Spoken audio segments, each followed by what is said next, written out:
Buenos días, amigos. Hoy 6 de noviembre de este año 2019, 175 aniversario de la proclamación de la Constitución, el más alto y respetable documento que guía la vida, la obra y el camino mismo de las instituciones dominicanas.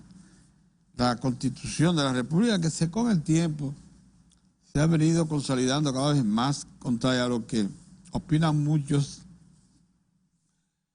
que no advierten que la Constitución dominicana no solamente se ha actualizado notablemente, sino que también con las últimas reformas, fundamentalmente la del 2010, sino que también tiene los instrumentales que le garantizan su mejor y eficiente operación a partir de la creación del Tribunal Constitucional. Eso ha sido un ejemplo de avance notorio de la sociedad dominicana, la creación de este tribunal, que por cierto ha emitido disposiciones tan importantes como esa que 183-13, que es una de las grandes, de los grandes aportes que ha hecho este Tribunal Constitucional a la nación. Ese documento, independientemente que ha sufrido en algún momento intervenciones desdorosas y eso, pero lo fundamental de ella se mantiene y, como les digo, ha dado paso a otros órganos que la consolidan, como es, insisto, la creación del Tribunal Constitucional. Tenemos también instrumentales ya de elección mucho más claros, la ley electoral, Tribunal Superior Electoral, todas esas cosas que hacen que la sociedad dominicana de hoy luzca más actualizada y más a tono con los tiempos modernos. Nosotros no nos quejamos del momento en que se encuentra la Constitución dominicana, incluso superando difíciles pruebas como la más reciente, en la que se creó todo un movimiento para modificarla y sin embargo está ahí ella intocada por el momento, y además con un tribunal constitucional que se le supone que es su mayor vigilante. Así se le asigna. Así todos los órganos del Estado se pusieron de acuerdo para entregarle al Tribunal Constitucional constituirse en su vigilante permanente. Para eso le hemos dado todo ese poder. Así que nosotros, contrario a como comenta mucha gente, que la Constitución está cada vez más sólida y mejor vigilada y mejor habituallada. Tiene todo lo que ella necesita para seguir operando. ¿En qué cantidad? Bueno, en la cantidad en que podemos darle la sociedad, porque las sociedades no pueden tampoco hacer un ejercicio que no esté en consonancia con sus disponibilidades. Nuestro Tribunal Constitucional tiene lo que podemos darle hasta el momento. Debiera ser quizás un poco más, sí, claro. Incluso más recursos para crear otras instituciones que le son dables, que le son necesarias. Bueno, eso viene, eso tiene que venir. De la misma forma que la Suprema Corte de Justicia necesita de más recursos para mejorar todo su entorno, crear más tribunales, desarrollar mejores profesionales administradores de derechos, de justicia. Entonces, bueno, todo eso, pero las cosas se están logrando paso a paso, hombre, en la medida en que a la velocidad que nosotros podemos, los dominicanos. Por tanto, insistimos, nos sentimos satisfechos con lo que tenemos. Creemos que son instituciones garantes. Ven ustedes como ya incluso nuestros líderes políticos le reclaman a la Constitución, que es la soberana sobre toda la nación. Aún los más duros, los que están al frente de la nación, los que han estado al frente de la nación, todos le atribuyen a este órgano, a a esta norma ser la que está por encima de todos los intereses nacionales. Y por extensión al Tribunal Constitucional, que está integrado por hombres y mujeres, es ser los administradores y garantes de ella. Bueno, esa es la situación, y con esa situación es que debemos todos pretender convivir, y convivir con respeto, con orden. Por otro lado, vemos que las fuerzas políticas todas tensan sus esfuerzos y gestiones por conformar el más amplio frente político posible para asistir a las elecciones. Ya nos hemos dado cuenta en los últimos tiempos, y desde que se creó en 1996 el sistema de 50+1 para poder ser electo presidente, que las asociaciones, los acuerdos electorales son mandatorios, porque en la lucha que se da aquí y por efecto de gran medida de la polarización, no ha sido posible conseguir que una fuerza política por sí misma obtenga el 50+1. Lo que sí se ha visto es que candidatos que llevan la fuerza política principal obtienen mucho más que eso, a veces el 60, 62%, el 59%. Eso se ha dado. Pero a partir de 96, cuando se condiciona el 50%+1, las alianzas son necesarias. Y por eso usted ve que el PRM, por ejemplo, dice ayer que tiene proyectada, muy avanzada, una alianza con fuerzas políticas que Alianza País y Juntos Podemos, que le dan mayor campo de acción. Y dice que son alianzas que están a nivel senatorial y municipal. No sabemos, pero se había dicho que también tiene negociaciones avanzadas con la Fuerza del Pueblo de Leonel Fernández y con otros movimientos. O sea, aquí todo el mundo está, todos los que están en la palestra están procurando sus alianzas. El partido oficial también, que ya las hizo, con 5 de sus antiguos aliados. Todos están en eso. El propio Leonel ya ha anunciado que la Fuerza del Pueblo, que es ahora la que suplantó al Partido de los Trabajadores Dominicanos, tiene sus alianzas promovidas también por una fuerza política tradicional, como es el Partido Reformista Social Cristiano, que ustedes lo verán, está un poco callado, pero ustedes lo verán que van a estar en la primera fila. Son instituciones que han tenido una historia, una vida en la nación, como es el caso también del Partido Revolucionario Dominicano. Son instituciones de raíces profundas, independientemente de que hayan parido otras, como es desde el PRD, que todos sabemos que desde allí fue que surgió el Partido Revolucionario Moderno. Pero su base sigue siendo el PRD, la base originaria, que se ha reducido, ciertamente. Una buena parte ha ido a parar al PRM, que ya se le reputa como la principal organización de oposición al gobierno, y al PLD, que es el partido oficial. ¿Qué posición va a terminar ocupando el doctor Leonel Fernández y su Fuerza del Pueblo, que también ya hace oposición al PLD y al gobierno?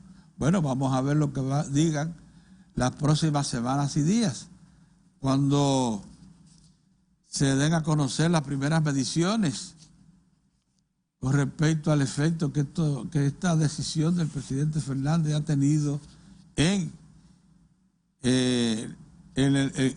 toda la sociedad dominicana, en todos sus estratos. Vamos a ver qué pasa. Pero lo que sí es cierto es que se mantiene la actividad de las grandes fuerzas procurando ampliar su radio de acción mediante alianzas. mediante alianzas. Por eso que les digo que desde 1996 a la fecha, ninguna institución política ha sido ganadora por sí sola de procesos comerciales que no sea añadiendo los votos de los aliados. Esa es la realidad. Y esa realidad tenemos que tomarla en cuenta, porque es la que marca el presente y futuro inmediato político del país. Todo parece indicar que no tuvo mucho acierto la propuesta del ministro de Cultura, el arquitecto Eduardo Selman, de que se aprovechase una extensión de unos 10 metros del Parque Mirador Sur para ampliar la vía, la avenida Nacaona, porque lo que se está produciendo es una oleada de protesta que la oye uno por todos los medios. Hay un fundamento esencial para resistirse a esa propuesta, y es el siguiente. Las naciones se encaminan a sacar de circulación a los automotores y a volver a lo que fue una práctica de hace 50 años aquí, a un siglo y medio más atrás en las naciones más desarrolladas, europeas y de América del Norte, que es la de que la gente camine más,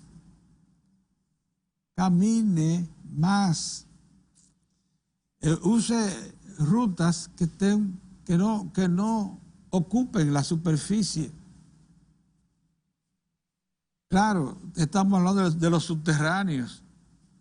Una de las cosas que usted advierte cuando va a determinadas naciones es que ya en los subterráneos se mantiene una actividad tan extendida, ya no solamente se usa como mecanismo de transporte, sino también para el comercio, para la diversión, que eso implica que se está agregando espacios a la superficie, cuando usted aprovecha la parte baja de la tierra, el subsuelo. Si un ejemplo concreto de esto ya lo están dando las grandes naciones, que cuando usted va a una estación de metro, por ejemplo, encuentra muchísimos servicios ya. Londres, Moscú, Nueva York. Pero claro, el ejemplo mayor es Canadá y algunas de sus ciudades que prácticamente replican. La ciudad que está en la superficie la replican abajo. Supermercados, cines, tiendas de todo tipo. En Canadá, en las principales ciudades. Entonces, en el sector nórdico de Europa, ya usted no ve circulando tantos vehículos. Me dicen que en Bruselas, que la conozco, pero no he ido recientemente, ya la parte de las avenidas centrales de Bruselas se ven desiertas, casi desiertas de vehículos, con mucha gente caminando y en bicicleta. Entonces, cuando esa es la tendencia ya, que es ir haciendo de los automotores únicamente instrumentos, sí, que no es que se está abandonando totalmente, se necesitan para los traslados interurbanos. Adiós, pero las grandes distancias tienen que cubrirse con los automotores, que son los que pueden penetrar a los lugares, porque una línea de metro tiene sus limitaciones, la que va por debajo de la tierra. Lo deja usted a prudente distancia en ocasiones y no alcanza todas las zonas que son circundantes de las grandes ciudades. Y ahí tiene usted que ir con su automotor. Entonces, y lo mismo que la comunicación intermunicipal. Los sistemas de transporte rápido o por tren se están extendiendo también y se están haciendo cada vez más rápido para largas distancias, medianas y largas distancias. Entonces, si usted tiene un pulmón como el Mirador Sur, tan importante para la ciudad, que ha devenido un centro que todos hubiésemos deseado que se replicara más en todo lo que es el Gran Santo Domingo, recortarlo ahora parece una idea fuera de tiempo. Ese Mirador Sur hay que preservarlo como es hoy día, un verdadero pulmón, un centro de esparcimiento y de ejercicios donde usted va y disfruta del entorno y donde mucha gente ya lo tiene reservado como el lugar donde se respira tranquilidad, donde usted puede hacer reflexiones, leer, juntarse con la familia, montar bicicleta en su interior.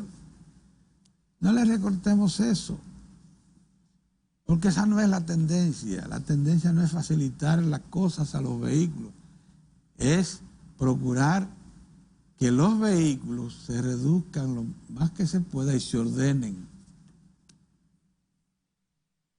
Independientemente de que la vocación de desarrollo que tiene la sociedad dominicana de hoy no concibe perder la oportunidad de adquirir un automotor. Es sorprendente como la clase media toda, incluso la media que está ascendiendo, la media baja que está ascendiendo, su aspiración máxima es un vehículo. Pero todos sabemos que las sociedades se complejan, se dificultan más cuando se acumulan grandes cantidades de vehículos, porque por más soluciones que se le proporcionen para ordenar su tránsito, se hace casi imposible. Nueva York está sacando cada vez más vehículos del centro, propiciando que la gente camine y monte bicicleta. Pero usted va a París y se encuentra con lo mismo. Londres, cantidades enormes de bicicletas aparcadas en lugares de residencia o de trabajo. Cuando usted va, por ejemplo, a Wall Street, donde se mueven los famosos empresarios, la gente que tiene, esos jóvenes de Wall Street, casi todos son clase media alta. Usted ve que llegan en metro, ellos no van, muy pocos van en sus vehículos, la mayor parte llega en metro, muy bien trajeados, claro, de zonas suburbanas de Nueva York que son de clase media alta, a donde llegan estaciones de metro, con sus maletines muy bien lucidos. Eso usted lo ve circulando de manera normal, caminando, junto con el gran público que se moviliza en el centro de Nueva York.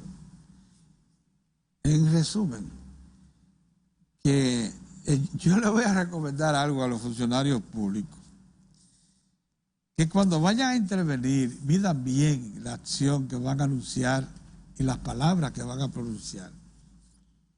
Porque hay una propensión en este momento a criticarlo por aquello de que nos acercamos a una posibilidad de cambio de gobierno y eso crea muchas expectativas en parte de la población, fundamentalmente la que no está participando de la administración pública, la que tiene, por ejemplo, mucho tiempo fuera de posiciones de administración pública, que desea llegar.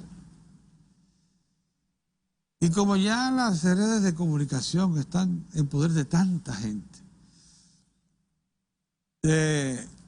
debe tenerse mucho mayor cuidado de sí mismo, de cuánto se dice y de cuánto se hace. Y si usted es un funcionario público, mucho más. Piénselo. Procure ser asertivo cuando tome una decisión, para que no se exponga a una predisposición que en este momento hay en buena parte de la población dominicana a criticar cualquier iniciativa que provenga del área oficial, a malinterpretarla. En ocasiones puede estar bien cubierta de aciertos, pero le van a encontrarla porque todo tiene su lado positivo y su lado negativo. Van a darle mayor importancia al lado negativo con respecto al positivo. O sea, hay que estar convencido de que esa es la situación del momento. Por tanto, reduzca su participación pública y haga lo que tiene que hacer como funcionario. Cumpla sus tareas rutinarias con la mayor eficiencia posible y procure no tomar muchas iniciativas que no estén muy planeadas, muy seguras de que están dando respuesta a problemas específicos. Miren ustedes, pero aquí tenemos que hacer también un reconocimiento. Los señores estos que vinieron del interior, que finalmente en romería y que finalmente fueron recibidos en Palacio, esos señores estuvieron más de una semana esperando que alguien le hiciera caso. En ese lapso, todos sabemos, se produjo lo que se llama un desgaste necesario de la imagen pública, de la capacidad de servicio del Estado, de la necesidad que se tiene de que el Estado esté para todos.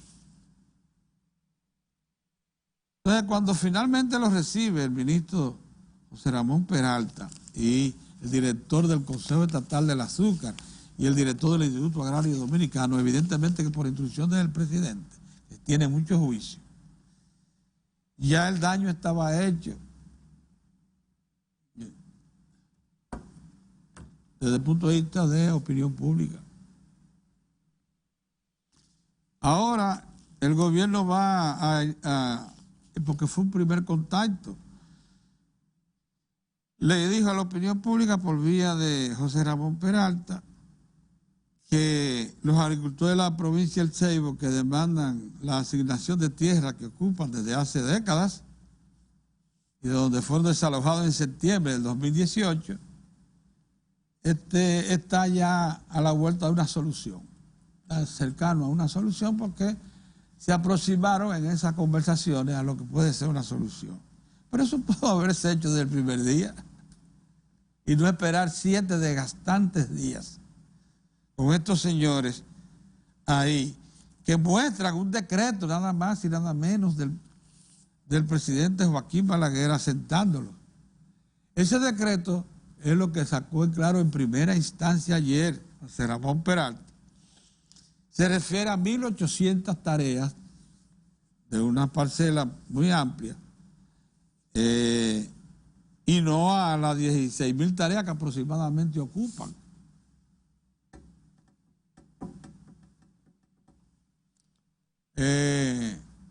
Ya han sido objeto de desalojo de parte de la propiedad, muchos de ellos. Entonces, esto va examinado así, con transparencia, con vocación de servicio por parte de los funcionarios públicos, eso tiene solución, una solución adecuada y justa. Si hace falta, porque el Estado tiene los recursos y la ley que le ampara, si hace falta, el Estado puede declarar de utilidad pública una parte de la propiedad que está ocupada y pagarle a los propietarios que lo demuestren que la compensación adecuada, la que dice la ley, porque para eso el Estado tiene esos recursos, esa capacidad operativa. Ayer, cambiando de tema, el Partido de la Liberación Dominicana reunió su comité político tomó decisiones administrativas que procuran suplir los puestos que renunciaron los seguidores de Leonel Fernández. Son muchos, prácticamente una cantidad, 19 titulares de secretarías, las secretarías básicas del PLD. Dice que va a esperar un congreso para suplantar los miembros del Comité Central. Lógicamente, el Comité Ejecutivo no puede designar un miembro del Comité Central que fue electo por un congreso. Pero lo cierto es que el hoyo es considerable, que ha abierto la salida del doctor Leonel Fernández del PLD, y va a haber que hacer mucho esfuerzo para devolver allí toda la capacidad operativa. Ha llamado mucho la atención con una cantidad apreciable de los 19 puestos que fueron suplidos ahora por decisión a cargo de secretarías operativas del partido. Sean de esos 19, 9 son mujeres, lo que trata de corregir una inadvertencia que se llamó mucho la atención, y era que se estaba elevando a puestos de dirección, específicamente el comité político, a hombres, y dejando atrás la cuota que corresponde a las mujeres. Bien, este asunto parece que está en proceso de solución. Nos alegra que sea así, para tranquilizar a las damas, que tienen tanto derecho como los hombres a procurar posiciones de mando, responsabilidades en la conducción de instituciones tan importantes como el PLD, que es la principal fuerza política del país hasta ahora. Vamos a ver qué resulta de la consulta comicial de febrero y de la consulta comicial de mayo. Esa es la que pasa balance a la composición de las agrupaciones políticas. Estamos a la espera de nuestro compañero don Héctor Tineo, historiador, abogado, y que tiene una visión mucho más amplia y mucho mejor sustentada de la importancia de la fecha. Como les dije, hoy es el 175 aniversario de la promulgación de la Constitución de la República. Le comencé diciendo, y lo sostengo, que contrario a como se quiere pregonar en algunos medios, dicen que la Constitución está debilitada. Yo digo que no. Al contrario, cada vez más se les respeta, y cada vez más los hombres importantes y de poder del país se tienen que plegar a ella. Y cada vez más tenemos guardianes autorizados por el pueblo, por sus órganos de gobierno, para que esa Constitución se mantenga incólume, como es el Tribunal Constitucional, como son los tribunales superior electoral y superior administrativo que operan aquí, lo mismo que el sistema de administración de justicia, bastante autónomo, que tiene su escuela de la judicatura, donde se forman jueces. El mismo Ministerio Público tiene ya instrumentales para una selección que esté garantizada por su profesionalidad de los que van a ser representantes en los tribunales, en la administración de justicia. O sea, este es un país que ha progresado enormemente. Eso no es verdad. Enormemente ha progresado. No es verdad que se haya deteriorado. Entonces, por eso le reservamos a don Héctor que haga una reflexión más importante, que vaya más al fondo sobre este asunto, que me parece de primerísima importancia. Vamos a hacer un alto, a tomarnos un cafecito y regresamos.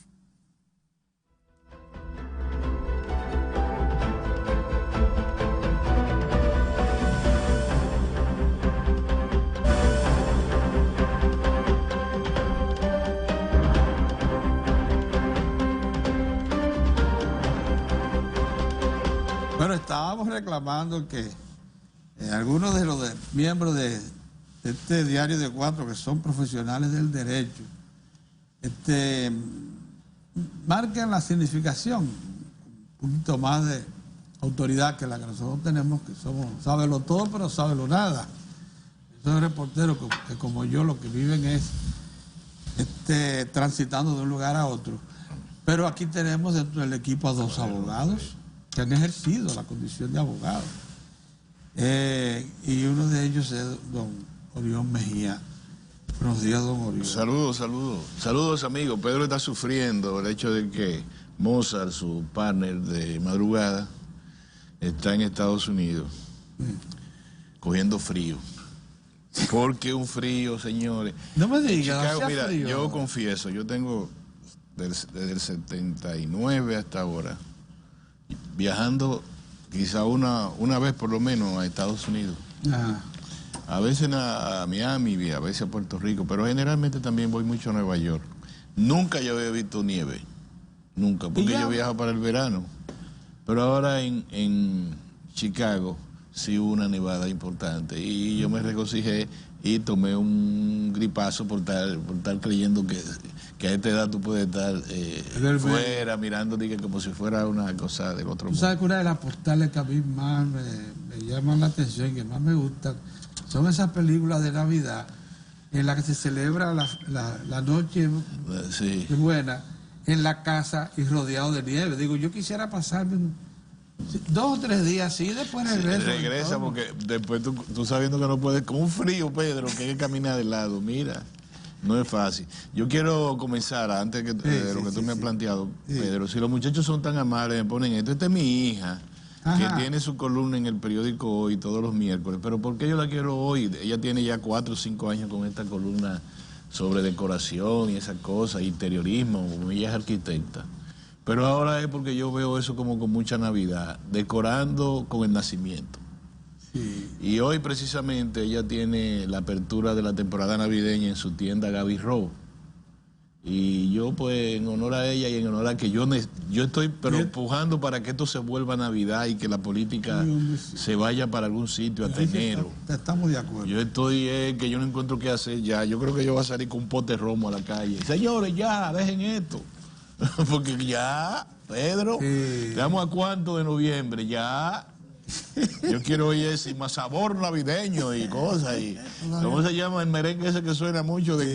Pero todavía la gente no. El merengue del señor que no acaba de arrancar. Sí, no acaba de arrancar. El merengue, Pedro, que si no fueron 1, si no fueron 2, ni fueron 3. No. El santo cachón. Bueno, ya, Pedro. No, pero hay uno que es característico. Llegó Juanita. Sí. Ya ese pone a uno cuando uno está en su casa, muy tranquilo. Llegó Juanita. Lo emociona. Bueno, por eso, Kirsis, mi hija, Kirsis Mejía, tiene su apertura de su tienda, la apertura de las Navidades. Y ella me dice, ay papi, que estos 2 meses los políticos nos dejen tranquilos, a ver si nosotros vendemos. Digo, no te preocupes, que yo voy a ayudar en esa dirección. Hay que decirle, cálmense, señores. Porque la campaña electoral comienza el viernes para los síndicos y para los alcaldes, regidores, directores de municipios y de esas cosas. Eso quiere decir, en todos los pueblos va a haber una gente huyendo casa por casa. Yo quiero que usted vote por mí. Yo quiero ir gente. Ojalá que se calmen. No es que dejen la campaña electoral, eso no va a ser posible. Es que la asocien a las Navidades. Lleven ponche, lleven pollo, lleven canasta, lleven qué sé yo cuánto a las casas y digan, mire señor, aquí le traje este pote romo con esta canastita para que voten por mí. ¿Sabes que yo quisiera, ahora que tú que estás muy relacionado con la sociedad puertorriqueña, yo quisiera que una persona como tú haga una visita a Puerto Rico y determine si sigue siendo esa sociedad bulliciosa, que le gusta la Navidad, que la disfruten toda su extensión. Pedro, yo he pasado Navidades y no hace no mucho me digas eso. Puerto Rico sigue siendo igual, es el pueblo. Porque después de estos desastres que pasaron en Puerto Rico, no, o sea, yo no sé. Después del ciclón yo no digo, pero sí, lo tienen. igual. Ahí sí es verdad que se hacen los asaltos navideños y es algo precioso. Además es su cultura. Es su cultura, sí. Eso es precioso. Yo he pasado varias navidades y fines de año en Puerto Rico. Se gozan, me dicen que se gozan. Bueno, señores, hoy es el aniversario, se conmemora, ¿cuántos son? 175. 175 años de la Constitución de la redacción y la puesta en vigencia de la proclamación de la Carta Magna, que es el acuerdo que toman todos los ciudadanos de un territorio que ya ha convertido en república y en nación para convivir pacíficamente. Una serie de reglas globales, generales, que luego van a derivar en leyes adjetivas, van a derivar en ordenanza y van a derivar en todas las expresiones que tiene el ámbito jurídico. Pero la madre de todas las leyes es la Constitución de la República. Correcto. Este país siempre ha luchado por su independencia primero, pero también por su democracia, aunque no se conocía con ese nombre o aunque no se entendía lo que era, pero siempre Francia, Inglaterra y España, a través de la Constitución de Cádiz, fueron muy influyentes en el pensamiento político dominicano. Y por eso la Constitución, que fue rodeada por las bayonetas, por el ejército, Pedro. Yo me imagino un pueblecito, una comarca pequeña, con gente, un poco, algunos ilustrados, otros representantes de tal cosa, ni sabían que iban a ir ahí, los diputados. ¿Tú sabes que se fueron la historia es que se fueron allá a San Cristóbal porque acá había un bullicio, aquí no se podía discutir? No, hombre, porque eso era un pedazo de 4 calles, ahí abajo. Ahí en Ciudad Nueva, lo que es Ciudad Nueva y la ciudad colonial. Ahí no sé, había un ambiente de tanta ebullición. Pero política, San Carlos era... que no se podía reunir. San Carlos, que era el campito de la ciudad. Tú te debes imaginar que eran callejoncitos con chozas. Señores, hasta todavía la década de los 70 el campesino no tenía zapatos, Pedro. Tú tienes que entender. En los 60. Finales de los 60, yo alcancé a ver allá en Tavera muchos campesinos andando descalzos. O guardando el calzapollo solo Para cuando iban a venir para misa y para venir al Padre Villini, que era el único hospital que ellos tenían la idea de que había un hospital, el único hospital. Venían al Padre Villini, el Padre Villini, como mi tío abuelo Mon, a tratarse de la próstata. Decía próstata. Próstata. Y con 4 gallinas en la guagua mirando para abajo así. Que la traía, que duraba yo no sé cómo meses. llegaban vivas, Llegaban vivas 3 meses, Pedro, con esas 3 gallinas, 2 o 3 gallinas y un saco de víveres curtidos, no víveres como los de ahora. No, limpio, ¿no? No, eso tú vaciabas el saco, ahí había yuca, batata, plátanos dispersos, con eso pasaba 3 meses.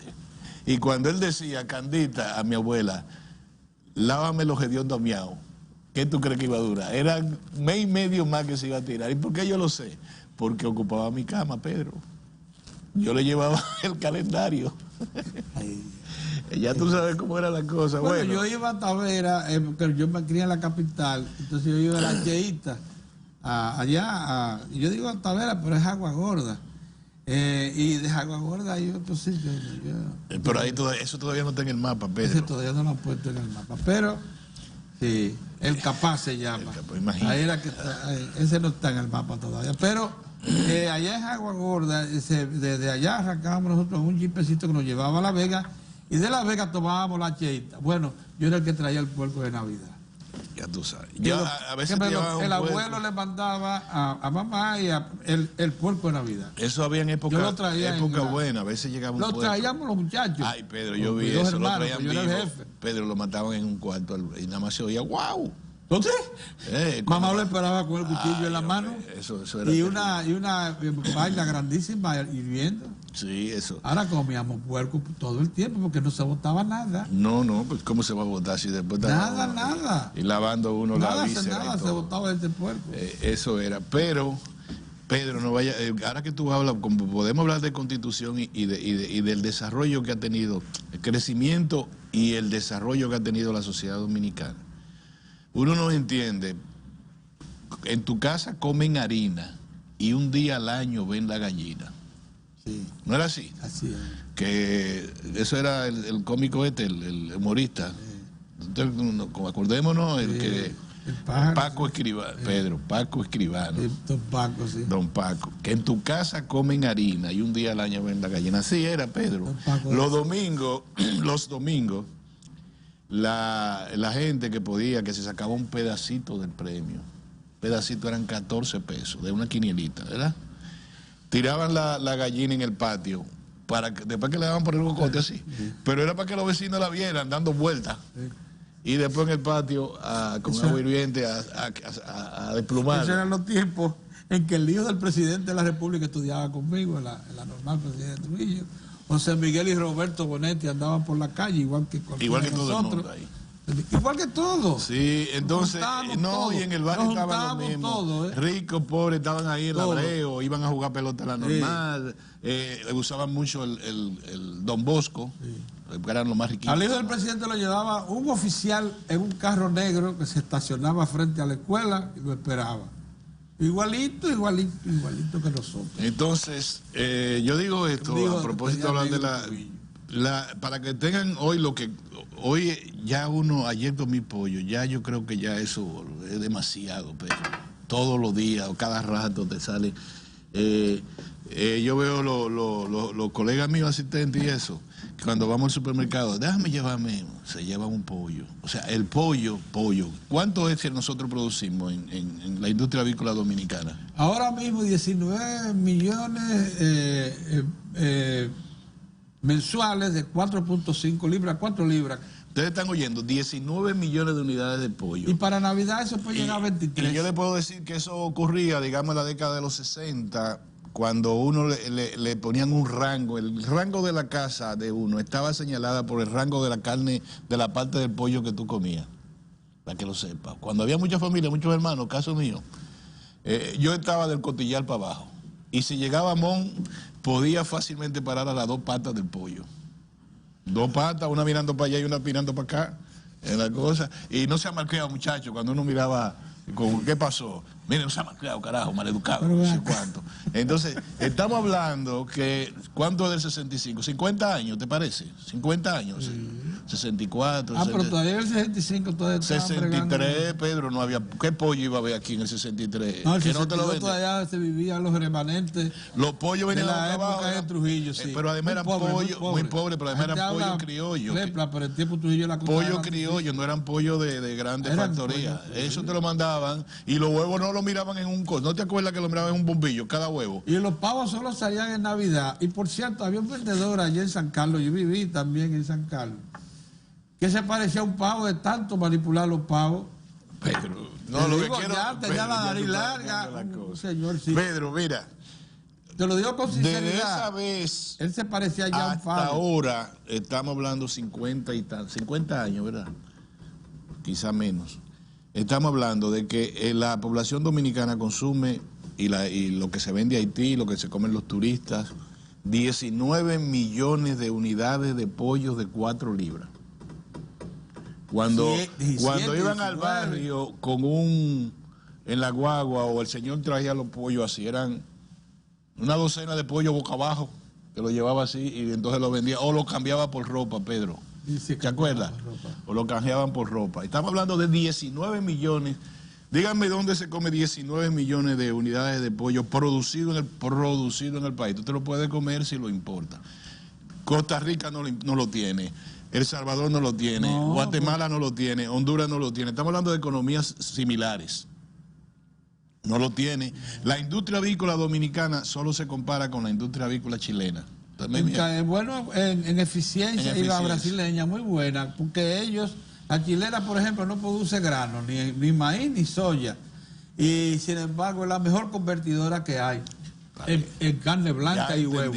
Para poder hablar de la Constitución, para poder hablar de la importancia que eso tiene, uno tiene que saber cómo marcha, qué ha sido de la República Dominicana. Lo primero que hay que decirle a los jóvenes, miren, ese documento de convivencia, que fue el que se redactó y se proclamó en San Cristóbal un día como hoy, fue hecho con la guardia cerrada así. Sí, con la porque bayoneta. Y los Santana quería el constituyentes. artículo... Y hablan y hablan. El 210. El 210. A verdad sabida, buena fe guardada. Él quería que se le reconociera todo el derecho para él disponer de la vida y obra de los dominicanos. Es razón de que él decía que la independencia nacional no estaba consolidada. Y él, sí, exacto. Entonces era desde las 8 de la mañana, 9, tal. Y discusiones vienen en los guardias y tengan cuidado. Así fue la cosa. Al final se impuso que ese ominoso 210. A verdad sabida, buena fe guardada. El presidente todo lo que haga es porque es verdad y porque tiene buena fe. Sí. Pero podía disponer de vidas y milagros, ¿eh? Sí, así era. Pero en sentido general hubo una primera constitución que ha habido, ojalá que Héctor venga, muchas modificaciones, hasta llegar a la de 2010, ¿verdad? Que según sus redactores es una constitución de última generación. Es como un plasma de televisión de esto que hay ahora, que tiene de todo. No sabemos usarlo todavía, pero tiene muchísimo. Pero hay algunos que tú los tocas, y ellos cambian de cosas. Sí, esa constitución todavía tiene, creo que 65 leyes pendientes de ser conocidas, que son complementarias a los articulados sustantivos. Pero yo quisiera decirle a ustedes hoy que uno se siente regocijado en conmemorar la constitución, esta constitución. Ustedes saben por qué, mis queridos amigos y amigas. Porque yo pienso que nosotros hemos avanzado mucho en la consolidación del espacio democrático. A estos muchachos millennials que no conocieron 1963, cuando derrocaron al presidente Bush y anularon la constitución más progresista en toda la historia republicana, que fue la de 1963, que no conocieron que después de eso vino un periodo de 3 años ominoso de corrupción, de persecución, de lo peor que podía pasarle al país en 3 años, hasta declararse la insurrección de abril en 1965, donde en el menor de los casos se calculan que más de 3.000 dominicanos murieron. Y 4 días después se produjo la segunda intervención militar de los Estados Unidos, lo cual es una ignominia sobre la soberanía nacional por siempre.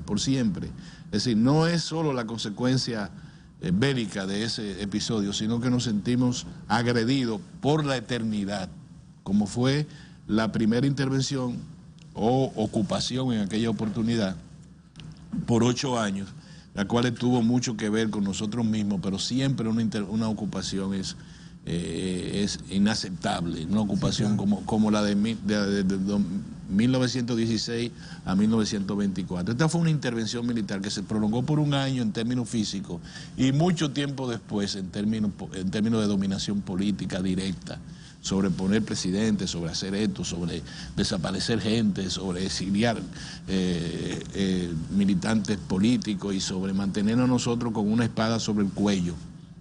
Entonces, desde ese tiempo acá, a una generación, a la tuya, le correspondió mucho a desbrozar el espacio democrático. Y a otras, la mía, le correspondió arreglarlo, ponerlo un poquito más derecho. Y a los millennials deberían entender lo que es la libertad. La libertad se entiende cuando se pierde y no debería ser.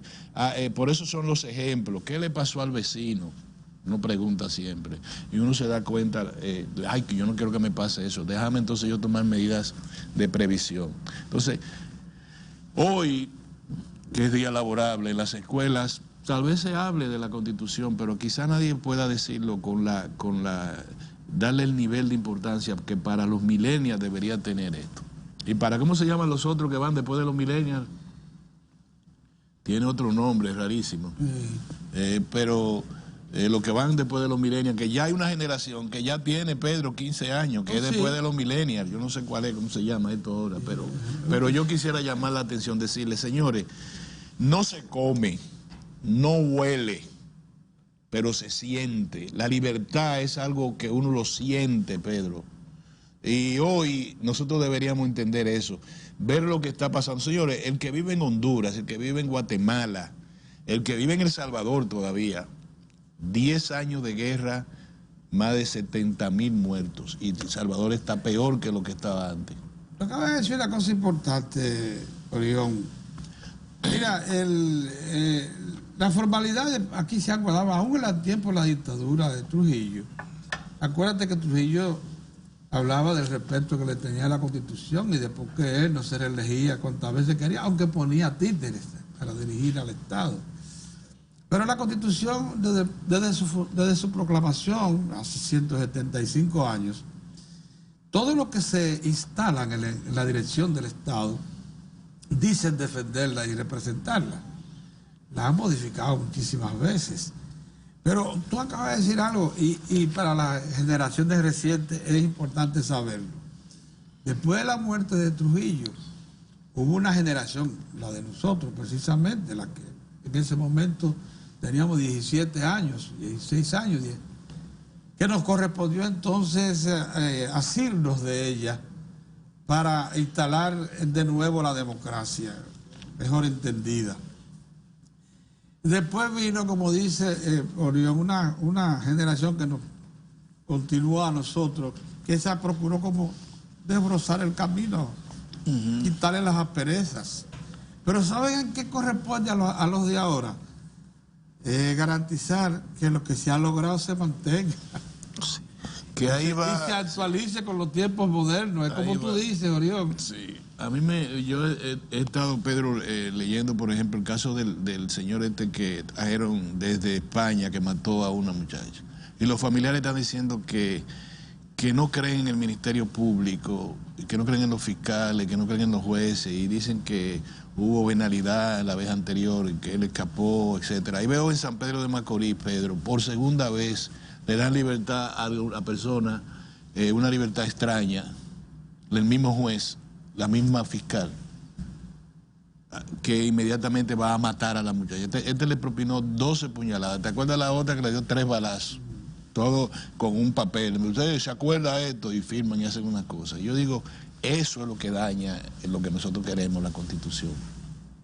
La ley, el que administra la ley es Dios casi, Pedro. Sí, claro. Porque tiene que tener el criterio de que no se puede ocupar un puesto de fiscal ni de juez si usted no está totalmente con la conciencia de que no puede ser manipulado por nadie, puede estar por encima poner su de la deseo ley. a la ley. Que ahí se ponga el empresario más grande frente a usted en estrado y usted lo vea igualito que el señor amigo de nosotros de San Carlos, igualito, exactamente el mismo. A los dos le va a dispensar, le va a respetar sus derechos, pero a uno usted no le puede decir don y al otro decirle carajete. Entonces, la ley hay que aplicarla para todo el mundo. Siempre en San Carlos se dice, el ladrón sale a robar, sale a matar a que lo maten. Y segundo te dice, sí, te va bien robando, hasta un día. Y eso lo decía el suceso de hoy. Pasaron los días, pasaron las horas, los días, las semanas, los años, pero un día usted va a caer preso. Puede ser que tú pases muchos años robando, viviendo bien. Ay, qué bien estoy. Mira, todo el mundo un día que te va a agarrar, Pedro. Dios te libre. No, y cuando pase, y cuando en ese día acontezca, entonces se viene abajo todo tu historial. Sí. Se mancha todo lo que has hecho, lo que tú crees que ha estado correcto. Y tú sabes, y como tú también pernotaste tantos años en San Carlos, yo siempre hablo de San Carlos porque es la forma de tú irte a las raíces para evitar que las luces de ahora te nubilen. ¿Qué es lo que más apreciaba un sancarleño trabajador? Los tigres son los que tú lo conoces, ¿no? Un sancarleño trabajador, la dignidad, el decoro. ¿A quién se le podía decir ladrón o prostituta en la otra palabra? Que no fuera lavado con sangre. No había manera, aunque tú fueras el cobarde más grande del mundo, si te dicen en una esquina, Pedro no es más que un ladrón, ya tú tenías que ir a buscar un machete, un cuchillo. Ojalá pudiera pelear al puño, pero si no tenía que armarte, porque tú jamás nadie te iba a respetar si tú aceptabas ese tipo de acusación. Yo estaba de servicio un día en un sitio que se llama La Carbonera, en la Abreu, y uno del comando de los rolistas, como yo tenía ese día, me tocó un fal que lo pasábamos de mano y te tocaba cada 15 días probablemente el fal ese. Yo estaba con el fal en la mano y viene un miembro del comando de los rolistas, uno que era como medio atronado, y se puso al frente de mí a decir, mira este blanquito con un fal, se lo sabe. Y yo, él me estaba provocando hace rato porque los rolistas vivían en competencia con la avanzada A, que éramos 14. Estaban Eugenio Perdomo. Y ellos no querían someterse a ciertas disciplinas. Esa zona Salcedo, Eugenio Perdomo, Lafeo. Sí, con Caracas ahí. Con Caracas ahí. Entonces, el muchacho me estaba insultando. Y yo digo, bueno, y ya lo estaba oyendo los vecinos, como tú dijiste, los dos, sí. Me estaba afectando. Entonces yo, sobre el file, dije, si dice una palabra más, te voy a volar los pies. ¿Cómo? Y tú estás tomando en serio. Digo, si dices una palabra más, te voy a volar los pies. Y no le diste la cabeza porque Dios es grande. Sí, yo le hice así con el file. Una palabra más. Sí, porque ya como tú dijiste, ya estaba poniendo en duda la autoridad. Ahora se le dicen delincuente a todo el mundo, y bien, y fulano se robó, que sí, ok, bien. No, nosotros tenemos que rescatar, Pedro, ese nivel de dignidad, porque ese discurso que pronunció el presidente Danilo Medina, ¿cómo le dicen? Ese discurso ante la tumba de su papá. Sí, sí. A mí me parece, primero, que el presidente lo hilvanó, mira, que le salía del corazón. Sí, claro. Sí. Olvídate, que esa cosa cuando tú estás, yo pronuncié de mi mamá y yo sé que eso te sale, te brota. Eso del tronco de la familia, eso de mi papá trabajó tanto que él creía que no se iba sin comer a trabajar y creía además que nosotros podíamos trabajar a ese nivel. Es verdad, sus viejos eran así. Pero ¿qué? Todo eso, ¿cuál era la base? La honradez, la dignidad. Que uno no puede entender porque esta vida de ahora te dice, el reloj es Cartier que tú tienes que tener. La corbata te hacen así. Tú ves esta corbata que yo la compré ahora. Te la miran para mirar. No, eso es el bolígrafo. Tiene que ser de que se yo quede gracia. O sea, tú tienes que estar con el consumismo, incluyendo toda tu dignidad, todo tu respeto y todos tus valores. Yo no sé lo que está pasando con la juventud de hoy. Yo pienso que esa revolución tiene que ser una revolución cultural, una revolución política, que nos lleve a los valores de nuevo. Mira cómo está Bolivia. Bolivia está encendida. Mira cómo está Chile. ¿Tú sabes lo que dijo Isabel Allende? No es por pobreza, es por equidad que los chilenos están en la calle, Pedro. Y es verdad. Después que tú sacas de la pobreza, ¿no? Este gobierno ha sacado 1 millón, qué sé yo cuántos mil, ¿verdad? ¿Qué tú vas a hacer con ellos? Ya tú tienes que cambiarle el discurso, porque ya no son pobres de solemnidad. Ya quieren avanzar a la clase media, ya tú tienes que darle otro discurso, decirle, mire, los niveles de trabajo va a haber un aumento general de salario, la economía va a caminar para este lado, nosotros vamos a hacer los impuestos que le comenzamos a cobrar porque usted está del lado productivo, va a ser así. O sea, hay otro discurso, tú nada más no puedes decir, lo sacamos de la pobreza, ¿y ahora qué hacemos? ¿Qué hacen los chilenos? Sacaron de un cantazo, Pedro, en 17 años, claro, de tiranía, el 50% de los chilenos de la pobreza. ¿Y después qué hicieron? Y prácticamente recogieron el déficit habitacional, utilizando precisamente los recursos de la seguridad social. No, pero además tenían una reserva del cobre, Pedro, que eso hizo Pinochet. Sí, bueno, sí. Una reserva, es decir, cuando los precios están altos no lo vamos a gastar todo, vamos a guardar para cuando se requiera. Pero falta mucho y quienes ahora están en la calle... que tiene un per cápita de $16,000. Y no es por hambre. Eso es muy cercano a los que están en el primer mundo, ¿eh? Yo quiero que lo conozcamos nosotros eso, que lo entendamos. No es por hambre, Pedro, que están en la calle. No es que están pasando hambre, es que están en una desigualdad, es que de repente... No, es que para no tener hambre se han endeudado hasta las coronillas. Y sus hijos no tienen futuro porque no pueden estudiar. El Estado solo los cubre hasta la primaria. A partir de ahí tienen que pagárselo. La Bachelet tuvo, ¿te acuerdas? Una huelga de los estudiantes de secundaria. Porque y el transporte es caro, y todo es caro. Todos los servicios. La energía eléctrica está privatizada, el agua está privatizada. Pedro, yo ahora que estamos tú y yo solo aquí, yo quiero decirte algo. Por eso que yo digo que los laboratorios de unidad y de política que están ahora, yo tengo mis reservas. Yo voy a esperar a ver cómo es que eso va a funcionar. ¿Tú sabes por qué, Pedro? Aquí aquí hay gente que dice, partido político con vocación de poder, no ni de izquierda ni de ultraderecha, no, con vocación de poder. Te dicen a ti, eso no es posible mantener la economía dándole a los muchachos desayuno escolar, así, a lo loco. Eso es gastando el dinero.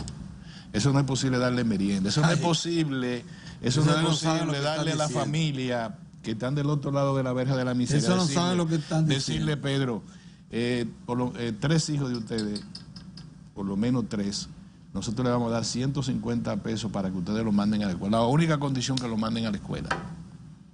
Y no lo manden a limpiar zapatos ni nada. O sea, lo que el muchachito va a producir en la calle, limpiando zapatos, limpiando vidrio, qué sé cuánto, nosotros se lo vamos a dar para que usted lo mande a la escuela. Eso es lo que dice el Estado. Y eso la gente lo está viendo como una medida populista, clientelar. La que no son clientelar son los 143 mil millones son. ¿De qué?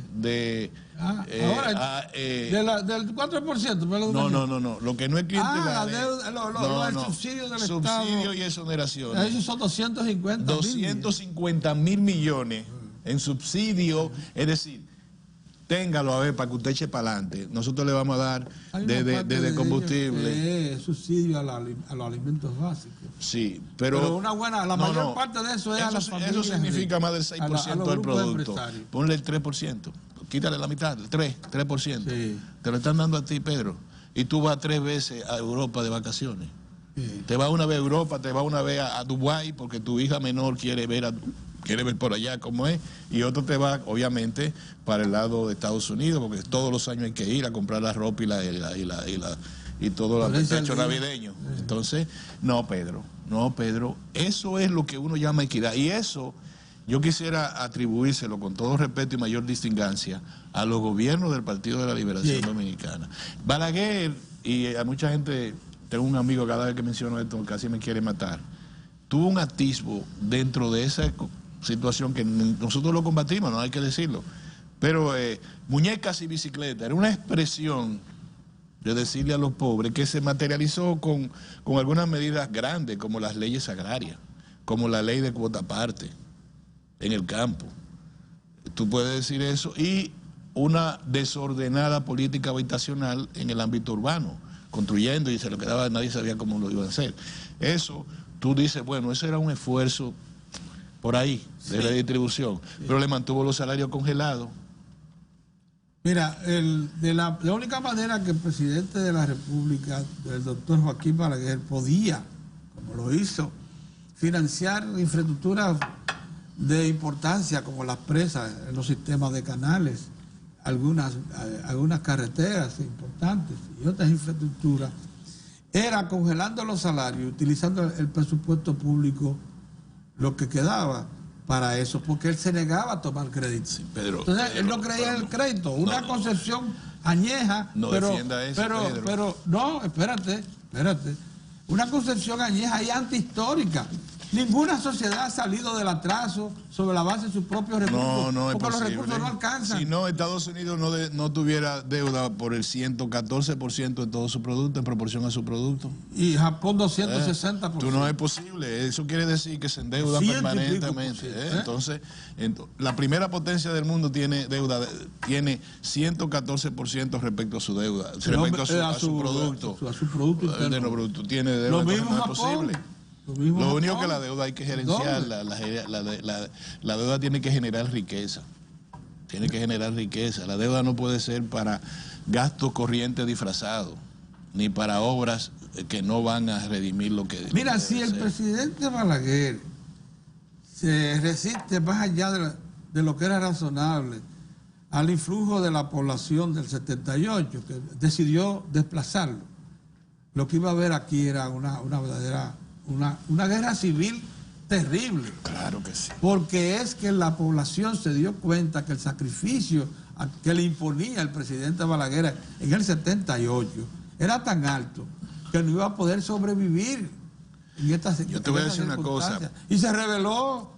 Y es más, sacudió a las urnas y lo desplazó. No. Y las Fuerzas Armadas que se resistían a aceptar la realidad tuvieron que aceptarla. No, y te voy a decir una cosa, los acuerdos también del 2004, del 1900, ¿cuánto fue? 90 y tanto, 94. 94. Evitaron una guerra civil, Pedro. También. Evitaron una guerra civil, no el 78 nada más. Estamos a la puerta de la guerra civil. Y eso hay que decir que Peña Gómez resistió hay que cuidarse de que en estos tiempos se repitan esos eventos. Entonces, por eso es, Pedro, que yo digo, yo te voy a decir una cosa, ahora que reflexionemos como los locos, aprovechemos que estamos solos y que te va a quedar solo, por cierto. Te voy a decir una cosa, yo lo único que le temo es al conservadurismo extremo. A mí no me gusta la alianza con los conservadores en esta etapa, porque la experiencia nos ha dado, dime, ¿quieres que te diga de experiencia cuando los conservadores tienen influencia en el poder?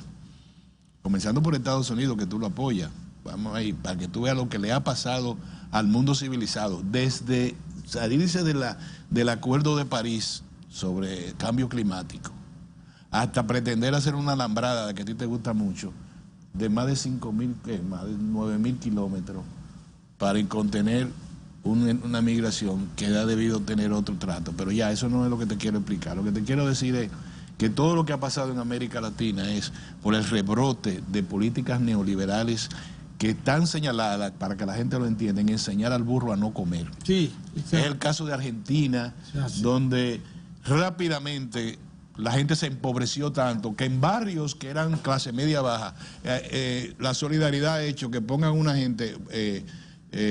¿cómo se llama esto? A cocer alimentos para darle a los demás. Sí, familias enteras cocinar masivamente para repartir a los en barrios, vamos a poner que eran barrios como, digamos, Villajuana, San Carlos, así, el hambre rápido, pero no di que el hambre di que paulatinamente, no, mañana. A partir de medidas económicas. El barrio de Buenos Aires. Y acuérdate, en el 1900, ¿cuándo fue? Dicen los medios. 1900, sí, no, eso está, léete la prensa, está señalado y con reportaje, entrevistando a las personas que están cocinando. No, nosotros hacemos una colecta y entonces para darle a los que se han quedado más atrás, y aquí una cosa así. Y todo el mundo en fila para que le den un plato de comida. En el 1985, acuérdate de las medidas fuertes, tomadas por gente que hoy priven en neoliberales, que estuvieron en el Banco Central, que priven en Bonito y que van a misa los domingos. Sí. ¿O no? Sí. Tuviste el día después de Semana Santa. Pedro, eso es matemático. La señora que fue al Capotillo con 100 pesos a comprar lo que tú siempre cuentas del señor que tú le regalaste para que comprara un poquito más de carne. Compró 5 de aceite y entonces le dieron el fondito de una media botella. Digo, pero te voy a dar 5 pesos más para que... Sí, imagínate, Pedro dándole 5 pesos más. Bueno, ese caso, 100 pesos. Le dice, ay no, doña, a partir de ahora tiene que jugar 300 pesos para llevar la comida, esa misma que tú señalas, malamente a su familia de ese día. La señora se puso la mano en la cabeza en el colmado del Capotillo y a partir de ahí, la poblada que tú conoces. Es decir, es de un día para otro que esa gente le arrancan la cabeza a cualquiera. Y gente que tienen, Pedro, tú eres muy conservador, posiciones sobre la vida, que óyeme, que allá en Arabia Saudita no son así. Y tú dices, no, un momentito, no queremos volver a eso, Pedro, no queremos volver a otro. Tú sabes lo que es tú pretender tutelar los valores. Los valores no se tutelan, se promueven, Pedro. Lo que se tutela es la ley. Tú tienes que violar algo, que diga la ley que lo violaste. Si no, no ha violado nada. Entonces unos muchachos, malamente, por falta de valores, ponen Lucifer, una cosa de eso del día. Una importación cultural foránea. Ok, Pedro. Tú lo podrías incluso prevenir. Mire, aquí tenemos informe de inteligencia. No sé Lucifer, ponle otro nombre. Está bien, Pedro, pero tú no puedes meter preso a una gente porque menciona a Lucifer. No. Porque eso es un valor.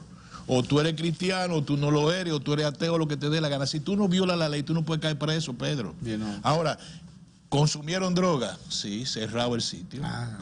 Pero no porque el tipo dijo que es Lucifer, Pedro, pero sí, porque ahí es que comienza la cosa, Pedro. Y mañana van a tu casa y tú caes preso y tú no sabes por qué. Porque Pedro dijo que Dios no está en el cielo y va preso. No, denme en valores, yo soy cristiano, tú tienes naturaleza cristiana, todos somos así. Bien, denme en valores, pero no me metan preso porque yo no he violado la ley. Eso es importante, Pedro, eso no puede ocurrir.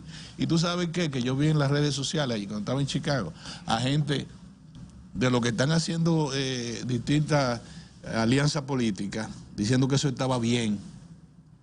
Como también con el tema del aborto, Pedro. No que yo no te, las hijas mías me matan. Ahora, yo no sé cómo estaban consumiendo drogas si todavía no se había hecho el evento. Yo no lo puedo entender, Pedro. Eso fue una persecución de carácter ideológico. O sea, no sé, el evento, el consumo, la acción violatoria de la ley tenía que cumplirse si el evento se daba. No, tal vez la cosa, no, y si, porque no, el Ministerio Público tiene esto. Puede actuar antes de que se cometa el crimen, en prevención de que se cometa. Cuando se está cometiendo el crimen o después de que se cometa el crimen. Si yo sé que ahí se están preparando, tengo información de inteligencia, mira, ya los tipos, allá anda fulanito y perencejo, tienen 2 cambumbos de droga, sí, cerrado esa cosa. Bueno, y para eso el que esté vendiendo eso droga. Yo quería aclarar. O el que quiera vender droga. Ahora, lo que no me pueden decir es que desmantelaron eso porque ahí dijeron que pusieron un nombre de Lucifer. Promuevan valores. Porque ven acá. No, pero ven acá. Y los ladrones y los delincuentes que tenemos, y los narcotraficantes, y el yate que le quitaron a ese señor y esa cosa. Eso no son referentes feos de valores. No es Lucifer nada más, pero las sociedades crecen sanamente en base a la libertad y van arreglándolo en el camino, las cosas malas que le ocurren. La represión no es buena nunca. Y oye, Pedro, nosotros cogimos mucho cajetazo en la represión. No es verdad que ahora nosotros vamos a estar respaldando ninguna forma de represión, porque eso nos vamos a morir y vamos a quedar en el infierno adentro. Eso sí es verdad, si nosotros justificamos niveles de represión de ninguna naturaleza. La represión está en manos de los jueces. ¿Tú sabes lo que el principio es? La ley dice lo que dice el juez que dice. Por eso es que uno tiene que decir a los jueces, señor, si usted no puede ser juez, porque usted tiene algunas debilidades de carácter bolsillil, de los bolsillos, no se meta a eso, métase a inspector de aduana y cosas, para que ahí le den unos cuartos cuando usted, no empleado de aduana, sino lo que hace gestione, no te preocupes, yo te voy a resolver, dame, ok, hágalo, pero no se meta juez. Como eso que pasó en San Pedro de Macorís. Mataron a otra muchacha, 9 puñaladas, Pedro. Soltaron con un acuerdo la misma juez, la misma fiscal y la misma vaina. No puede ser. Entonces, hoy que estamos hablando de la Constitución de la República, yo quisiera reiterar mi respaldo absoluto a toda acción de política pública tendente a redistribuir el ingreso. Y yo le llamo la atención al gobierno para que vea en su entorno siempre lo que está pasando. Tiene que ser un gobierno progresista, tiene que mantenerse como un gobierno progresista. Y el que venga tiene que ser un gobierno progresista. Si a esta edad, los conservadores que no me busquen a mí. las virtudes de esa política, el país se pone a graves retos. Retos de mantenimiento del orden público, estoy hablando de cosas como esa.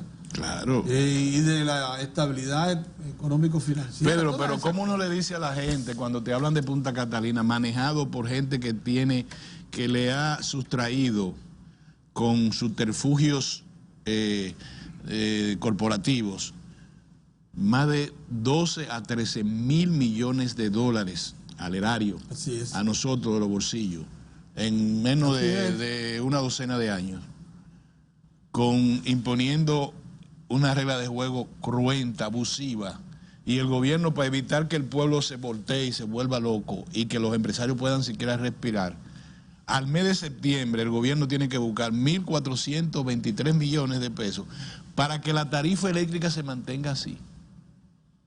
Entonces tú dices, ustedes van a atacar a Punta Catalina, le cerraron el crédito, Pedro, gente que tiene capacidad para decirle a comunistas, gente de izquierda, prepárate que tú vas a ir para Alemania. Tú y tú tengan su pasaje y su cosa, váyanse a Alemania y digan que esa vaina va a dañar el país, que eso, que si yo cuánto, para que no le den crédito. Perfecto, se hospedaron en hoteles de Madrid y en Francia y en Italia. ¿Saben qué? Contrataron incluso consultorías para que le ayudasen a sustentar sus posiciones. Entonces, consultorías. Y dice el presidente Medina, que lo dijo en una oportunidad, yo no me voy a quedar de brazos cruzados, esa expresión. Que bueno, nosotros los dominicanos de la costilla, Pedro, salió todo. Y ahí está la planta. Ahora que si yo cuánto, que no, un momentito. El hecho cierto que está ahí. El hecho cierto es que ya va a producir 700 megas. No, que buena parte de la estabilidad que tuve ahora en el servicio se debe a que una de las dos está firme ya. Y la otra entra y sale, pero en pocos días estará también incorporada. ¿A cuánto va a ser el no, la kilovatio? diferencia, oye, la diferencia entre tener fuera a Punta Catalina y tenerla adentro son 4 centavos de dólar. Digo aquí, José Luis Moreno San Juan. Cuando Punta Catalina está fuera, el kilovatio hora cuesta 14 centavos. Cuando están dentro, pues el kilovatio hora pasa a costar 10 centavos de dólar. ¿Qué significará eso en millones de dólares? No, eso. Unos chelitos, ¿verdad? Chelito. Pero además una estabilidad. Claro. Y al gobierno le va ahora mismo son 500 millones de dólares mínimo anual que tiene que transferir. Pon tú que nada más sean 200 en los primeros años. Son 300 millones de dólares. ¿Cuántos son en pesos 300 millones? 100 son 5.000 y tal. Son casi, Pedro, cercano, pasan de los 15.000 millones de pesos, que sirve para muchas cosas. Nosotros, Pedro y yo, vamos a hacer un alto, pero vamos a decir que estamos muy orgullosos de la Constitución de la República, claro, de todo, de la Constitución de última generación que tenemos. Llamamos al Congreso a que apruebe las 65 leyes que le son de base a la Constitución y le pedimos a los dominicanos que defiendan con uña y diente todo lo relacionado con la soberanía, la libertad y darle nuestro respaldo, porque la hasta ahora equidad. El Tribunal Constitucional ha sido un fiel guardián de la justicia. Es que está operando todo, Pedro. Claro, operan algunas áreas judiciales y del Ministerio Público con deficiencia, es verdad, pero en sentido general, el aparato del sistema está operando. Y tenemos, eso es lo que yo quisiera un tribunal destacar y decirlo, liberado de todo tipo de afectación. Correcto. Porque esa es la verdad, Brión. Y pedirle, es incomparable, y como con yo quizás no esté contigo es incomparable con otros tiempos. Al retorno, Pedro, pedirle a la clase política, al liderazgo político, que nos den un chance, que ya estamos en noviembre, Pedro, que nos den un chance, que ya yo quiero beber ponche, que me den un chance ya, miren a ver, háganlo por favor, denos un chance, vámonos a un cambio.